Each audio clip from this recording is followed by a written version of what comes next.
बबलीच्या भूमिकेत, मी स्वागताच्या भूमिकेत, मी मुख्याध्यापकाच्या भूमिकेत, मी सरपंचाच्या भूमिकेत, मी शकलांच्या भूमिकेत, मी पिंटूच्या भूमिकेत. स्टार्ट. खानदेशातील एक गाव, त्या गावामध्ये सकाराम व त्यांचं कुटुंब राहत होतं. सकाराम व त्यांची पत्नी सुलभा हे दोघं दिवसभर उन्हातान्हात मजुरी करायचे. त्यांना स्नेहा नावाची एक मुलगी होती. तिचं 4थी पर्यंत शिक्षण झालं होतं. ती अत्यंत अभ्यासू व कष्टाळू होती.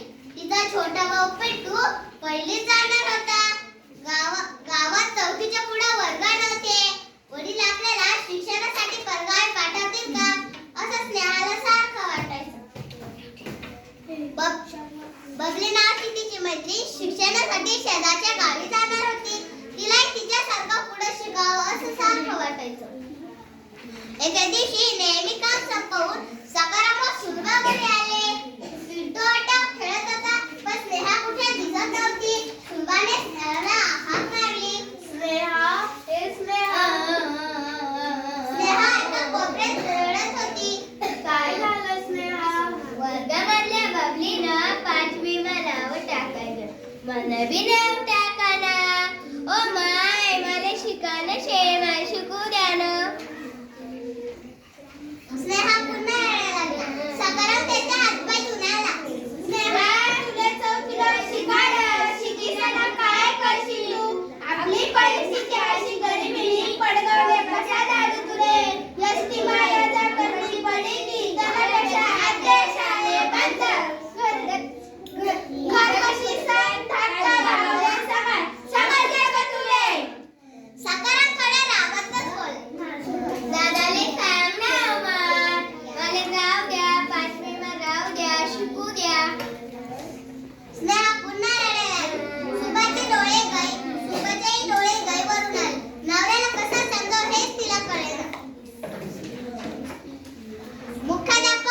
मुख्याध्यापकांना ही गोष्ट समजली होती.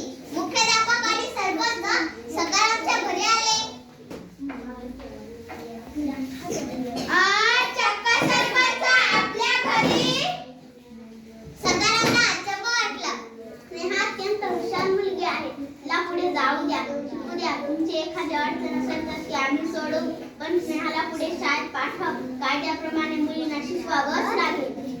मुख्याध्यापक पोटतिडकीने बोलू लागले. सांगा भाऊ, तुमची लेक हुशार आहे. तिने शिष्यवृत्ती परीक्षा दिली आहे. तिला शिकू द्या, स्वावलंबी बनू द्या.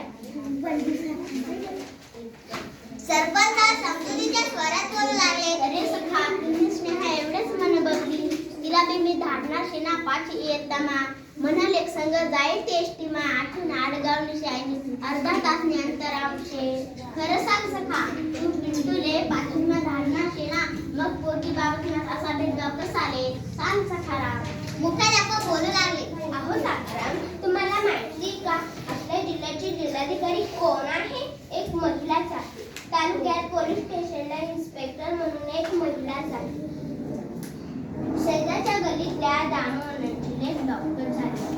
गेल्या वर्षी तुम्हाला माहिती आहे ना? अजून किती उदाहरणं द्यायची? आता इथे वकील, इंजिनियर, डॉक्टर या सर्व तर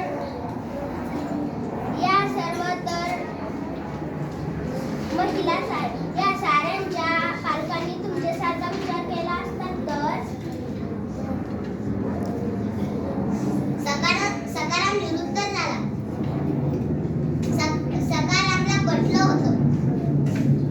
अपुरा शिक्षण दिन-रात कष्ट करसू, रगतनं पाणी करसू, पण म्हणे अंधारले शिकायसू.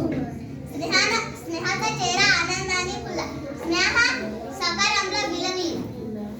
सरपंच आणि मुख्याध्यापक एकमेकांना पाहू लागले. कशी वाटली?